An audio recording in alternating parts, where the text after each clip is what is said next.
She was standing in the front hallway in 1954, still in her dressing gown, holding a diamond ring in her closed fist. The wedding was supposed to be in 4 hours. What happened next was not grief. It was protocol. To understand why these rules existed at all, you have to understand what marriage meant to a woman in post-war America. By 1954, the median age of first marriage for American women had dropped to just over 20 years old. A woman's entire social standing, her housing, her financial security, and her place in the community were organized around the assumption that she would marry and marry well. Being jilted was not simply a broken heart, it was a public event with public consequences, and every woman in her circle understood that immediately. In 1950s America, a woman's reputation was not a metaphor. It was a practical asset that determined whether she was invited to join the garden club, whether her children were welcomed into the right social circles, whether a future employer trusted her, and whether another man would one day consider her. Reputation was built slowly over years and could be damaged in a single afternoon of poor behavior. The women who understood this did not need anyone to explain the rules to them. They had been watching their mothers and grandmothers manage social crises with quiet precision their entire lives. The first 24 hours after a jilting were governed by a very specific set of expectations, and the women who navigated them well understood that speed and composure were the twin requirements. She was expected to be seen by as few people as possible, to speak to almost no one outside her immediate family, and to begin the practical work of cancellation before she had fully absorbed what had happened to her. Grief was permitted, but it was a private matter. The logistics of unwinding a wedding were a public one, and they could not wait. The first and most absolute rule was this: she never telephoned him. Not that day, not the following week, not to ask for an explanation, not to return something she had forgotten, not for any reason whatsoever. The telephone call from a jilted woman to the man who had refused her was considered a catastrophic breach of dignity, one that would confirm in the minds of every person who eventually heard about it that she had lost her composure entirely. The rule was never written down, but every woman in the room knew it.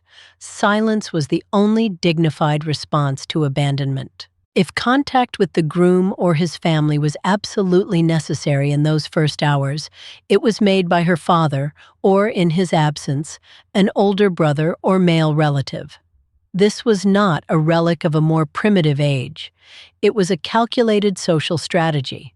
A male family member making contact on her behalf communicated two things at once: that the family was unified and dignified, and that she herself was too composed to need to speak.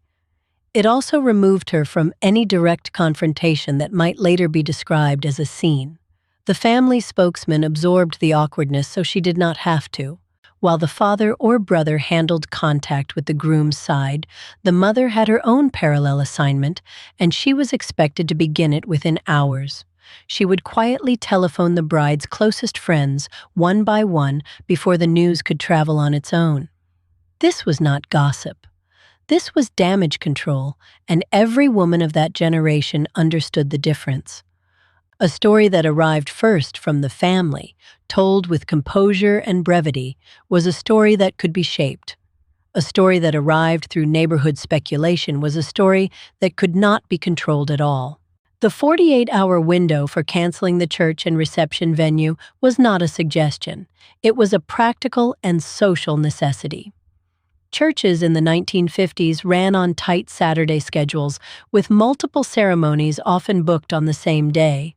A venue notified promptly could potentially rebook the slot, which mattered both practically and socially.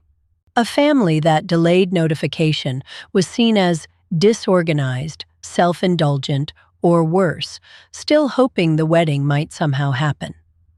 Moving quickly communicated that the family had accepted reality and was managing it with the same efficiency they would apply to any other household matter. Contacting the minister was considered among the most delicate of the cancellation tasks, and it was never done by telephone if it could be avoided. The preferred method was a brief, in-person visit from the father of the bride, arriving without the bride herself. He would explain the situation in the fewest possible words, thank the minister for his time and preparation, and inquire about any fees already incurred by the church for the use of the sanctuary. The minister, for his part, was expected by his own professional code to receive this news without probing questions and to offer a brief, dignified word of pastoral comfort before closing the matter. The reception hall presented a slightly different problem because the relationship there was commercial rather than pastoral. A written notice was considered the correct form for canceling a formal reception booking, and it was to be sent on the family's personal stationery, signed by the father or the mother, not by the bride. However, if the hall required immediate notification to avoid additional charges, a telephone call from the father was acceptable as a first contact, provided it was followed within 24 hours by the written notice confirming the cancellation. The written record mattered. It closed the transaction with the same formality with which it had been opened. After the church and the reception hall, the vendors followed in a specific order that reflected both their proximity to the event and the perishability of their work. The florist was contacted first among vendors because flowers ordered for a Saturday wedding could not be held past Friday evening. The baker came second because a wedding cake in 1954 was typically a multi-tiered construction that had already been assembled and could not be repurposed easily. The caterer came third. Each call was made by the mother or father, never by the bride, and each was handled with the same brief, composed language that governed every other cancellation conversation. The question of who absorbed the financial losses from a canceled wedding was governed by an unwritten but widely understood code. Deposits already paid by the bride's family were generally considered forfeit because the cancellation had originated on their side of the arrangement, regardless of whose fault the jilting was. However, if the groom had canceled, there was a quiet social expectation, enforced entirely through reputation and community pressure rather than any legal mechanism, that his family would offer to cover any non-refundable costs the bride's family had incurred. Families that failed to make this gesture were remembered for it, sometimes for decades. The wedding gown was perhaps the most emotionally charged object in the entire situation, and the rules governing it were precise. She was not expected to return it to the shop. It was hers, paid for, and keeping it was entirely acceptable. However, she was absolutely forbidden from wearing it again in any social context, even altered, even dyed, even repurposed as a formal gown. To be seen in it would have been considered a display of either delusion or defiance, neither of which was permissible. Most women of that era stored the gown in a cedar chest or gave it quietly to a younger relative, never speaking of it again in company. The engagement ring was to be returned, and the timing was non-negotiable. Within 48 hours of the canceled wedding, the ring was to be sent back to the groom, not hand-delivered by her, not carried by a friend, but sent through the mail or delivered by her father in a small box with no accompanying letter. The absence of a letter was itself a statement. A letter would have invited a response, opened a conversation, suggested that she was still engaged in the relationship in some way. The ring returned in silence, said everything that needed to be said, and closed the matter with a dignity that no written word could have matched. If the groom refused to accept the returned ring, the situation became more complicated, but etiquette still provided a clear path. She was not to keep it and wear it. She was not to sell it immediately, as that would have been considered mercenary and would have generated unflattering talk. The correct protocol was to place the ring in the care of her father, who would make one additional formal attempt to return it through the groom's father. If that attempt also failed, the ring was stored away and the matter was considered closed on her side. What he chose to do about it was his problem, and she was not to speak of it publicly. Wedding gifts that had already been delivered to the bride's home before the cancellation were required to be returned, and the timeline for doing so was understood to be no longer than 30 days from the date of the canceled wedding. Each gift was to be wrapped carefully in a manner befitting the original gift and returned with a brief handwritten note. The note was not optional. A returned gift without a note was considered an insult, suggesting that the sender did not merit even a few lines of acknowledgement. The note was, in many ways, more important than the returned object itself. The wording of the gift return note was governed by rules as precise as any formal correspondence. It was to be written in the first person, in the bride's own hand, on plain cream or white notepaper. It acknowledged the gift by name, expressed genuine gratitude for the sender's thoughtfulness and affection, noted briefly that the wedding would not be taking place, and closed with a warm but forward-looking sentiment. What it never contained was any explanation of why the wedding had been canceled, any mention of the groom by name, any expression of self-pity, or any language that invited the recipient to ask further questions. Brevity was dignity. Every extra sentence was a risk. Gifts from the groom's family required a separate and more delicate protocol entirely.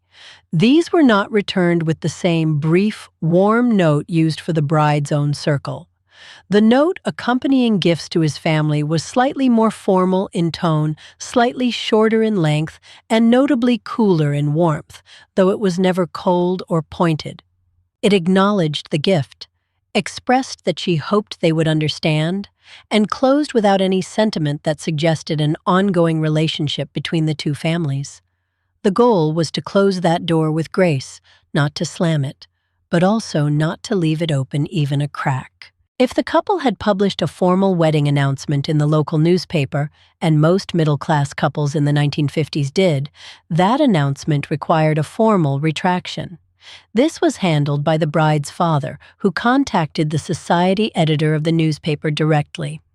The retraction was submitted as a brief notice, not as a correction or an erratum, but as a formal announcement in its own right.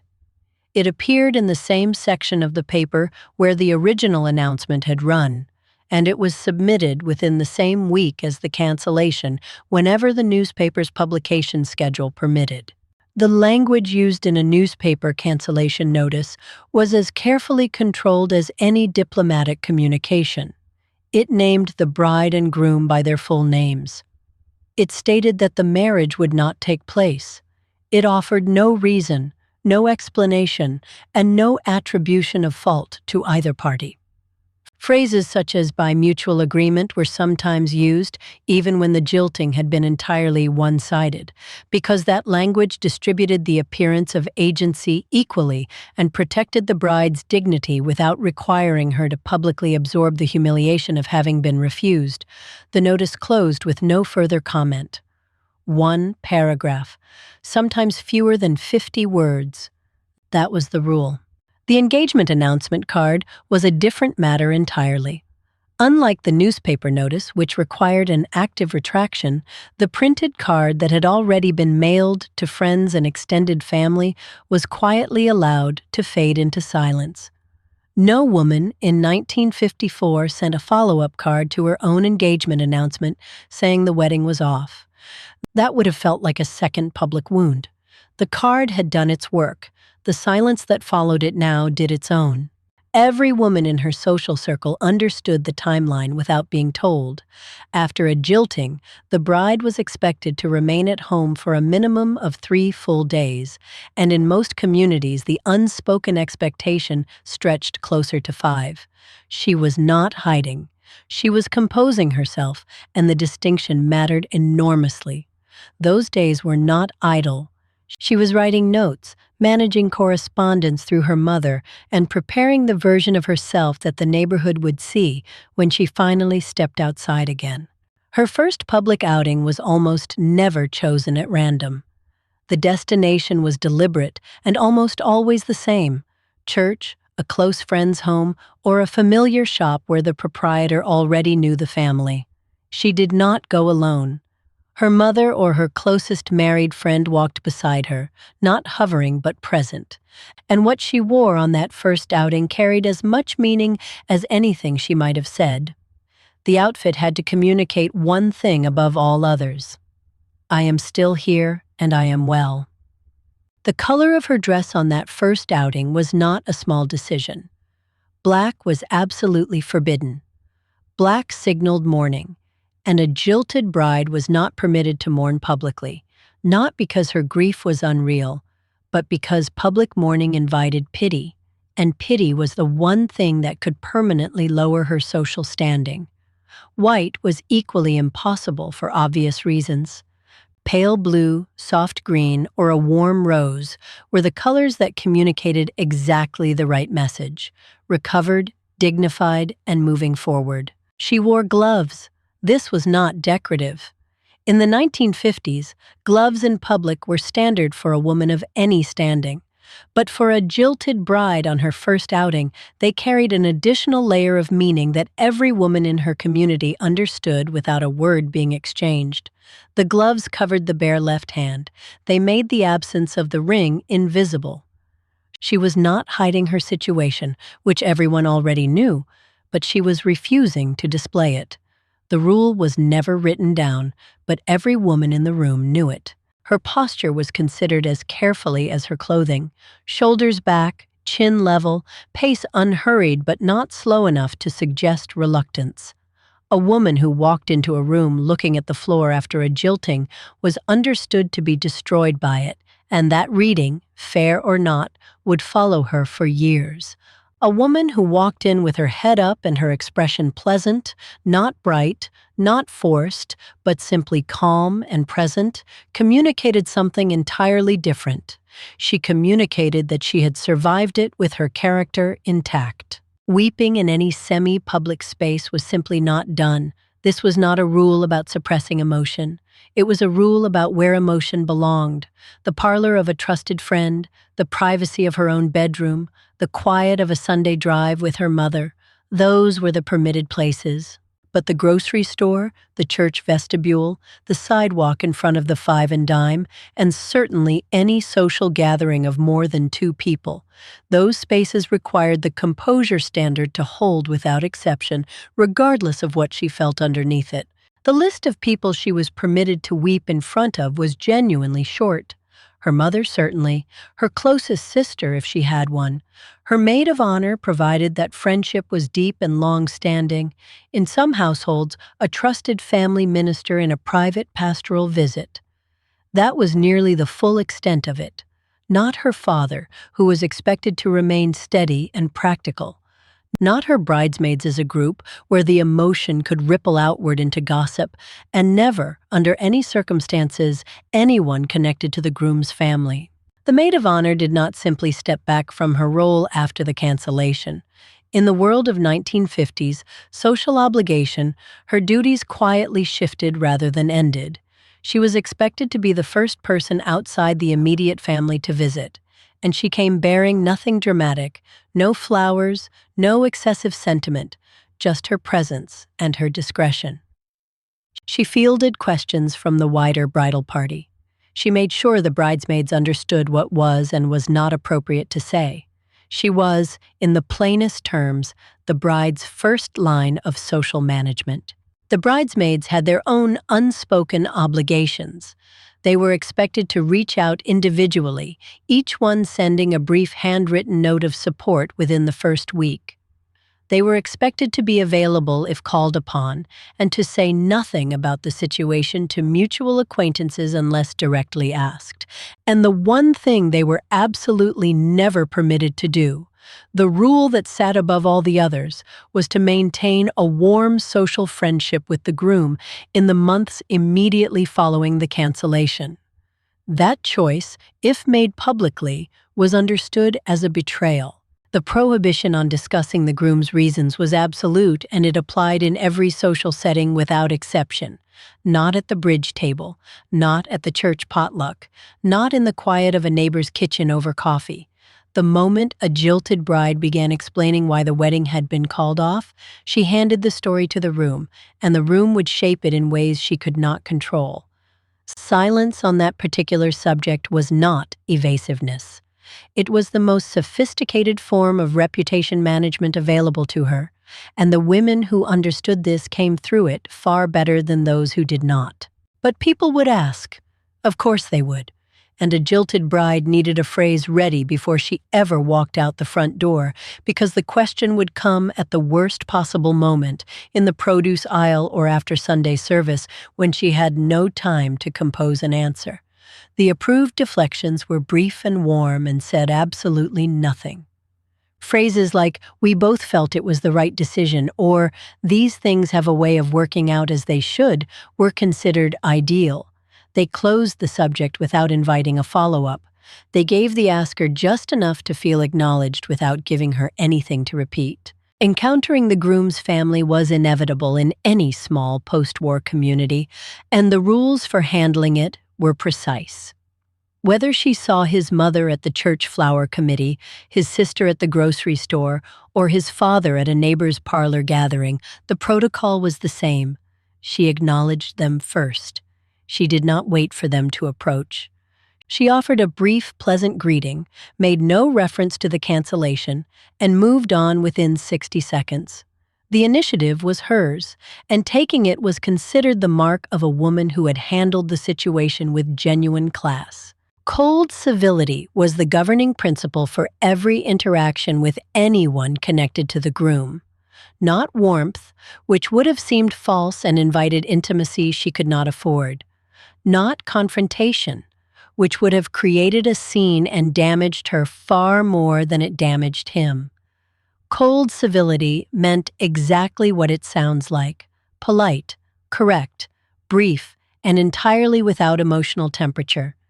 It was the hardest register to hold, especially in the early months, and the women who managed it consistently were the ones whose reputations emerged from the experience essentially undamaged. Mutual friends presented a quieter but equally serious challenge. The unspoken expectation was clear. She would not ask them to choose sides, not explicitly, and not through the subtle pressure of constant emotional need either. Mutual friends who liked both parties were permitted to continue seeing both, and a jilted bride who made that difficult by expressing hurt or displeasure at the arrangement was considered to have handled the situation poorly. The grace required here was real, and it was not small. She was expected to release people she cared about to their own social choices without a word of objection. The Bridge Club and the Garden Club were not optional re-entries. They were expected ones, and the timing was understood without discussion. Returning too soon looked like performance. Staying away too long looked like collapse. The sweet spot, understood by every woman in the community, was somewhere between 3 and 6 weeks after the cancellation, depending on the season and the social calendar. She returned to her regular seat. She played her regular game. She brought her regular contribution to the potluck, and she gave no one anything to talk about except how well she had managed the whole affair. The parish community required its own careful re-entry. Church was not just a spiritual obligation in post-war America, it was the central organizing institution of neighborhood social life. Her pew, her committee assignments, her place in the choir or the altar guild, all of it needed to be quietly reclaimed. She did not skip Sunday service for more than 2 or 3 weeks. She resumed her committee work within the month, and she made a point of being genuinely helpful, bringing the casserole, staying to stack the chairs, so that her presence in the community felt like contribution rather than recovery. While the jilted bride was managing her own public face, her mother was running a parallel operation in the neighborhood. The mother's social duties were real and they were specific. She called on the women she was closest to, not to explain or to assign blame, but to quietly set the tone of the story before gossip could set it for her. She used phrases that were dignified and final. She expressed confidence in her daughter's future. She accepted sympathy graciously and redirected the conversation quickly. She was, in every practical sense, her daughter's press secretary, and she took the role seriously. The calling card question was more nuanced than it might appear today. In the early 1950s, the formal calling card was already beginning its slow decline in most American suburbs, but in older communities and among women of a certain generation, it still carried real social weight. The convention for a jilted bride was that she did not resume leaving cards for at least 30 days. When she did resume, she left them only at the homes of women she was certain would receive them warmly. A card left at the wrong house too soon was not just awkward, it was a social misstep that could define her reentry. Every sympathy note she received required a handwritten reply, every single one. This was not a suggestion, and it was not optional. A woman who let those notes go unanswered was understood to be either overwhelmed to the point of incapacity, or worse, ungrateful, and neither reading served her well. The notes came from neighbors, from her mother's friends, from women at church, from distant relatives who had heard the news. Each one required its own response, on her personal stationery, in her own hand, within 2 weeks of receipt. The volume of that correspondence alone was a genuine undertaking, and she managed it without complaint. She sat at her writing desk the morning after the notes arrived, a stack of pale envelopes beside her teacup, and she understood without being told that every single one required an answer. The rule was absolute and unforgiving in the best possible way. A sympathy note left unanswered was a social debt that compounded with time. She had 30 days, and she would use every one of them wisely. The handwritten reply was not optional. It was the first act of her own restoration. The wording of those replies followed a pattern so precise that etiquette columnists of the era described it almost like a recipe. She was gracious first, briefly acknowledging the kindness. She was forward-looking second, hinting that life would continue without dramatizing the path ahead. She was never pitying of herself, not even in the mildest phrasing. And there was one phrase she was absolutely never permitted to write, anything that named him, blamed him, or explained what had happened. His name did not appear on her stationery, not once. For women who had been working before the engagement, the question of employment carried its own unwritten chapter of rules. A jilted bride who had kept her position was expected to return within 2 weeks of the cancellation, not because anyone demanded it, but because a prolonged absence invited speculation that she had collapsed entirely. The 1950s workplace was a social theater as much as anything else, and her return was a performance of normalcy that protected her reputation far more than staying home ever could. The harder situation belonged to the woman who had already resigned her position in anticipation of becoming a full-time homemaker. That was not uncommon in 1954 or 1955. Many women left their secretarial or department store positions months before the wedding date, assuming the marriage would make the job unnecessary. When the jilting came, she faced a quiet, practical crisis with no roadmap. The protocol that emerged from advice columns and community expectation was this. She waited exactly 1 month, then she re-entered the workforce through a different employer than her previous one, whenever possible. What she wore on her first day back was not a trivial matter. The workplace re-entry appearance standard was specific and deliberate.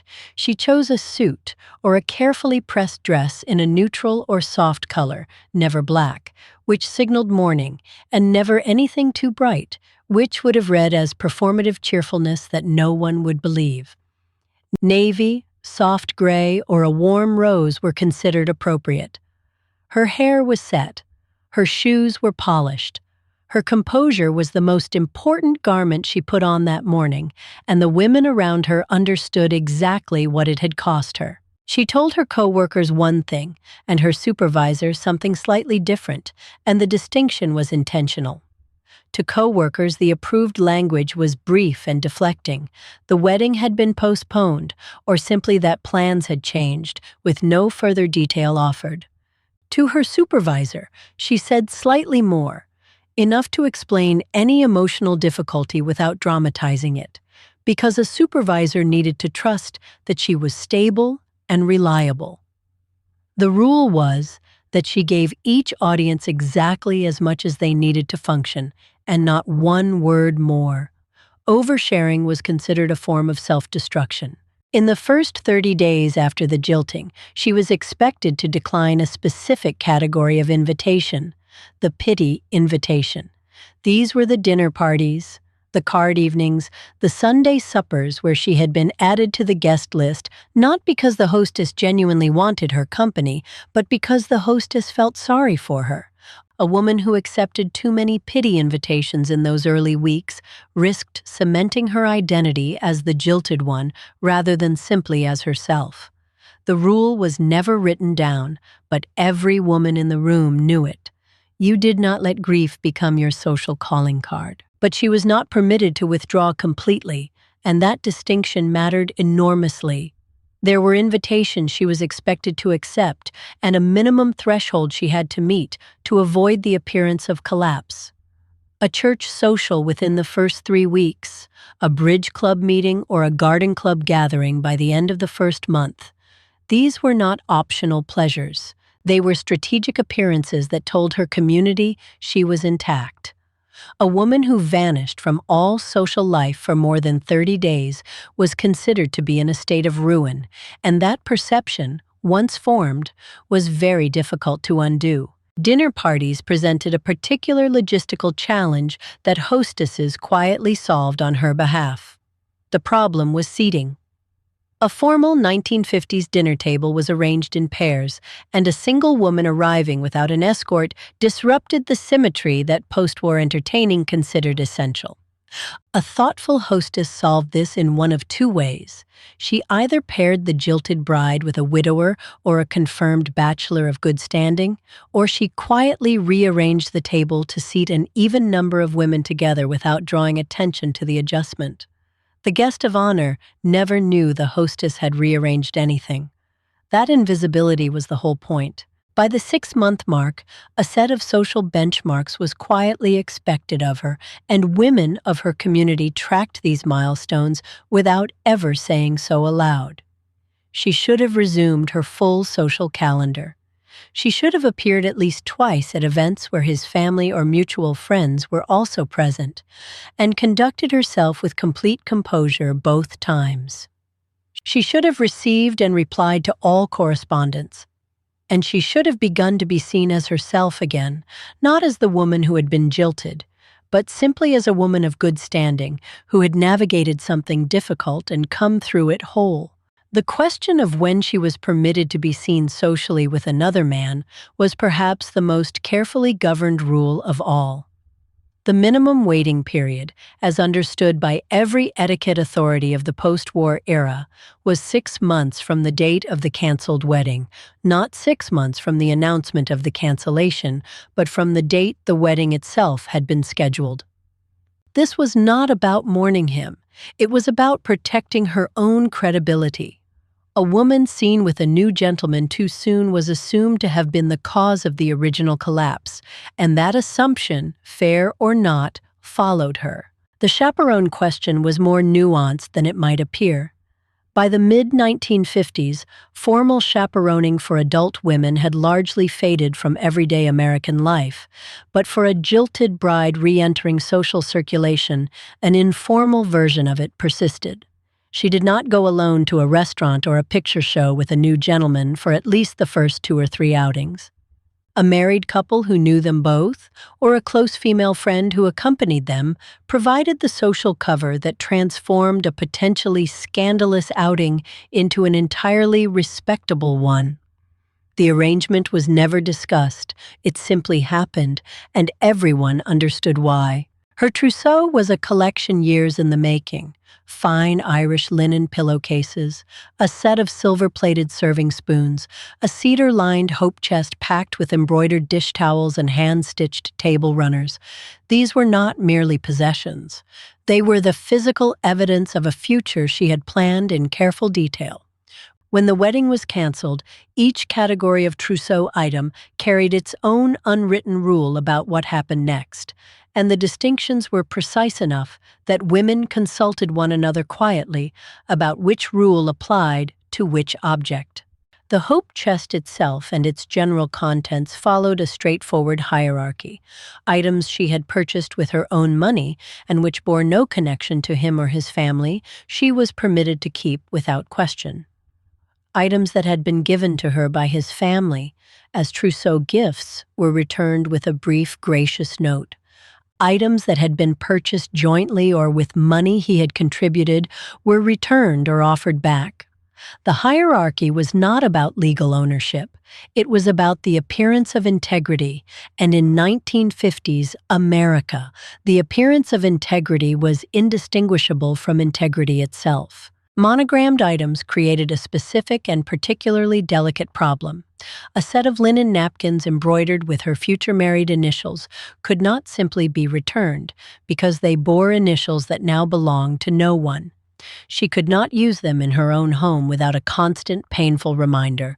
The rule that emerged from community practice was this: monogrammed items bearing his family's initial or her anticipated married name were quietly set aside, sometimes passed to a younger sister who might one day use them, sometimes donated to a church sale where they would leave the neighborhood entirely.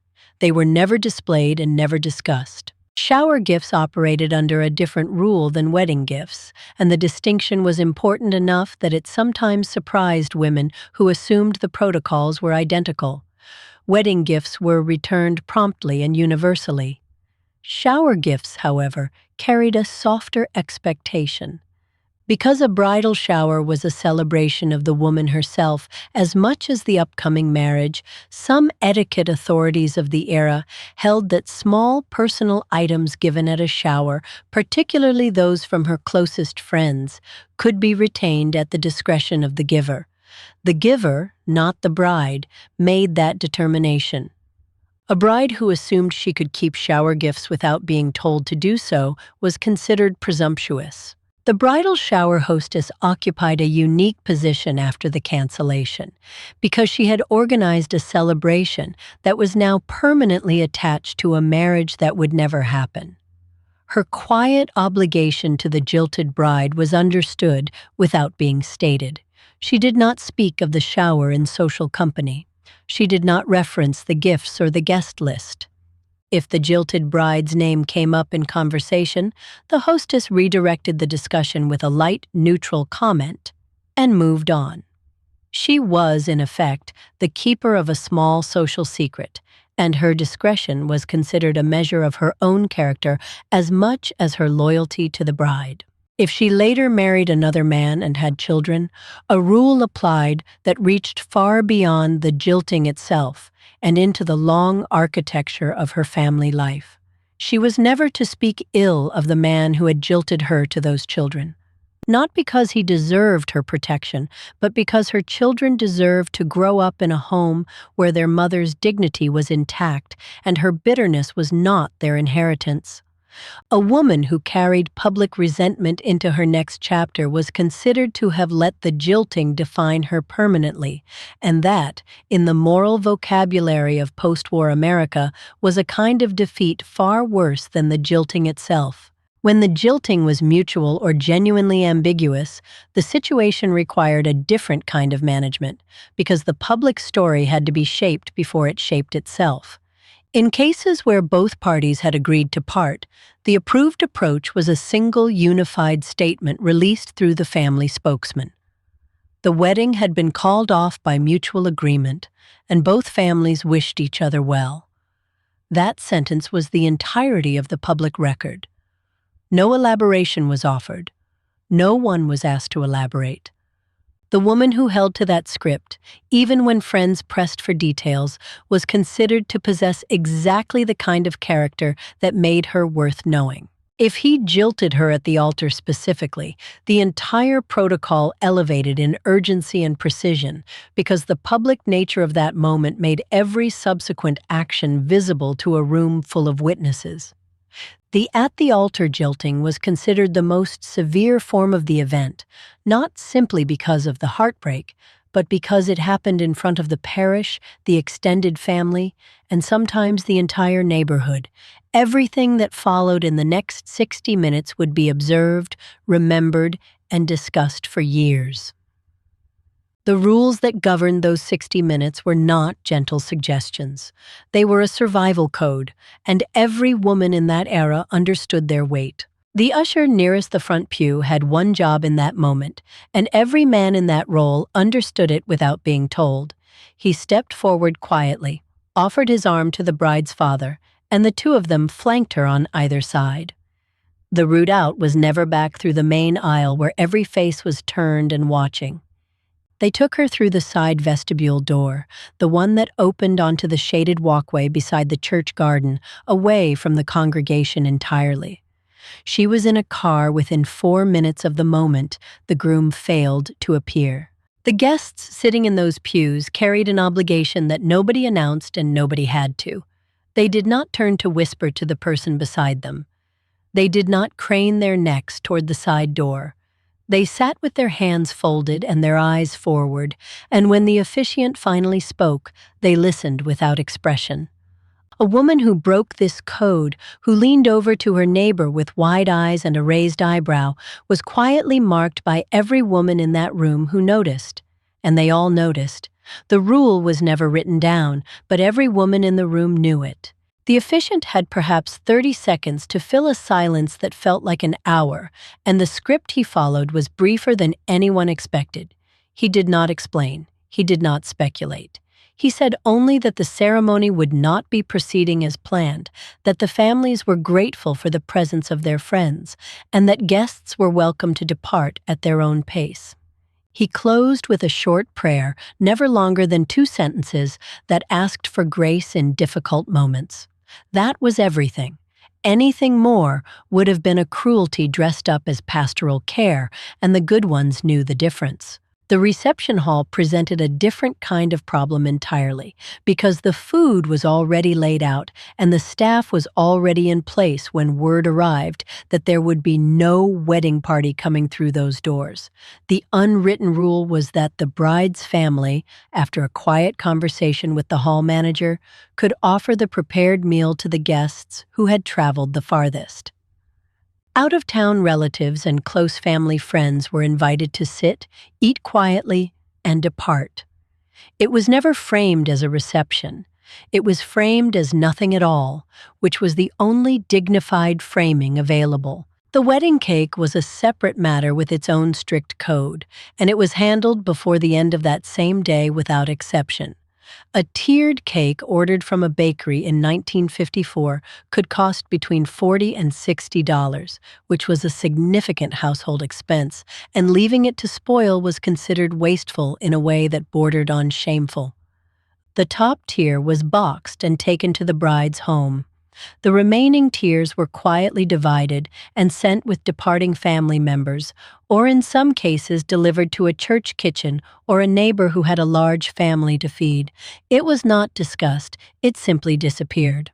The wedding photographer had already taken formal portraits before the ceremony, and those negatives existed whether anyone wanted them to or not. The rule was that the bride's family paid for the session in full because the photographer had done his work in good faith, but the prints were not ordered. The negatives were held by the studio, typically for 60 to 90 days, and then quietly destroyed unless the bride specifically requested otherwise. No woman in 1954 was expected to display a portrait from a wedding that never happened, and no reputable photographer would have suggested it. The session was paid for, closed, and never spoken of. 18 months was the horizon every woman understood, even if she never said the number aloud. That was the span of time it took, in post-war American social life, for a significant piece of neighborhood gossip to lose its sharpest edge. A jilted bride who had followed every rule for 18 months, who had reappeared gracefully, who had returned every gift with a handwritten note, and resumed her place in the garden club and the parish auxiliary, was considered to have fully reestablished her standing. Not erased what happened, reestablished who she was. Those are two entirely different things, and the women who understood the difference were the ones who came out the other side intact. There was no pamphlet. There was no chapter in any etiquette book that laid out these rules in sequence from the canceled church booking to the 18-month social calendar. Emily Post wrote about broken engagements in general terms, and Amy Vanderbilt touched the subject carefully. But neither of them captured the full architecture of what a jilted bride was expected to manage in the days and weeks that followed. That knowledge lived somewhere else entirely. It lived in the quiet conversation between a mother and a daughter the morning after the news arrived. It lived in what an aunt said while she poured the coffee. The rule was never written down, but every woman in the room knew it. These rules existed because reputation was not an abstract concept in 1950s America. It was the practical currency a woman used to navigate every significant decision in her life, from the neighborhood she could afford to live in socially, to the church circle that would include her, to the second chance at marriage that might still come if she handled herself correctly. A woman who fell apart publicly after a jilting did not just suffer emotionally. She narrowed her own options in ways that were concrete and lasting. The codes were not punishment. They were a form of protection that the women who designed them understood far better than the women who inherited them and eventually discarded them. The consequences for breaking the codes were never dramatic in the way that a confrontation or a public scene would be dramatic. They were quieter than that, and in many ways harder to recover from. A woman who telephoned the groom repeatedly after the jilting was not shunned loudly. She was simply not included. The dinner party invitations thinned. The garden club found reasons to be full. The neighbor who had always stopped to chat began to find herself in a hurry. None of it was ever said directly, because that was not how it worked. The social withdrawal was as unspoken as the rules themselves, and it could last far longer than 18 months. What disappeared when these rules faded was not the rules themselves. What disappeared was the underlying architecture they were built on, which was the idea that how you carry yourself in a moment of private devastation is a form of respect for yourself and for everyone around you. Modern culture replaced these codes with the idea that expressing everything you feel as loudly and immediately as you feel it is always the braver and more honest choice. And sometimes it is.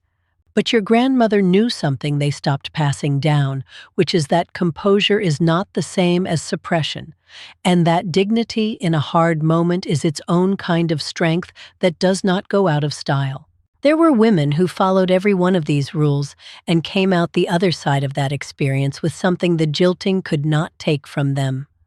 Margaret, the woman we met at the beginning of this video, returned the ring by certified mail on a Tuesday morning in 1954. She wrote 26 gift return notes by hand over the following 2 weeks. She was back at her desk at the insurance company within 10 days, wearing a gray wool skirt and her good earrings. She was married to someone else entirely by 1957, and she never once, in any conversation her daughter could remember, spoke bitterly about what had happened. The dignity outlasted the heartbreak.